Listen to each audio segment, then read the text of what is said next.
రథసప్తమి హిందువులకు అత్యంత పవిత్రమైన పండుగ. ఈ పండుగని ప్రతి సంవత్సరం భక్తితో జరుపుకుంటారు. రథ అంటే సూర్యుని యొక్క రథం, సప్తమి అంటే 7వ రోజు. ప్రతి ఏటా మాఘమాసంలోని శుక్లపక్ష సప్తమి రోజున రథసప్తమి వస్తుంది.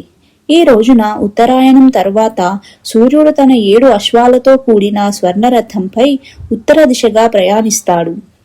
హిందూ ధర్మంలో సూర్యుడు అత్యంత ముఖ్యమైన దేవుడు. ఆయనను ఆదిత్యుడు, భానుడు, రవి అని కూడా అంటారు. సూర్యుడు శక్తి, ధైర్యం, ఆరోగ్యానికి ప్రతీక.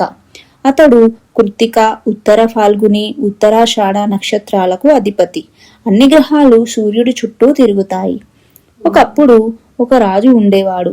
ఆ రాజుకి ఒక కుమారుడు. అతడు తరచూ అనారోగ్యంతో బాధపడుతూ ఉండేవాడు. దాంతో రాజు చాలా ఆందోళన చెందేవాడు. కుమారుడి ఆరోగ్యం కోసం రాజు ఒక మహర్షి వద్దకు వెళ్లి సలహా కోరాడు.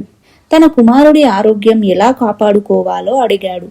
మహర్షి ఇదంతా గతజన్మ కర్మఫలమని, దానిని తొలగించాలి అంటే రథసప్తమి రోజున సూర్యుడిని ప్రార్థించాలని సూచించాడు.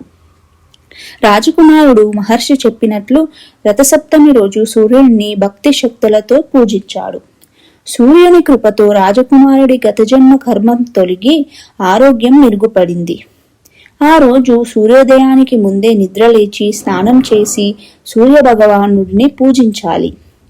ఆదిత్య హృదయం, సూర్యాష్టకం, సూర్యశతకం, వేదమంత్రాలు చదువుకోవాలి. సూర్యుడికి నీరు, పూలు అర్పించాలి.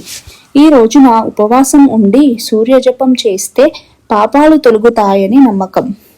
ఆదివారం నాడు సూర్యుడిని పూజించడం వల్ల ఆరోగ్యం, సంపద, విజయాలు చేకూరుతాయి.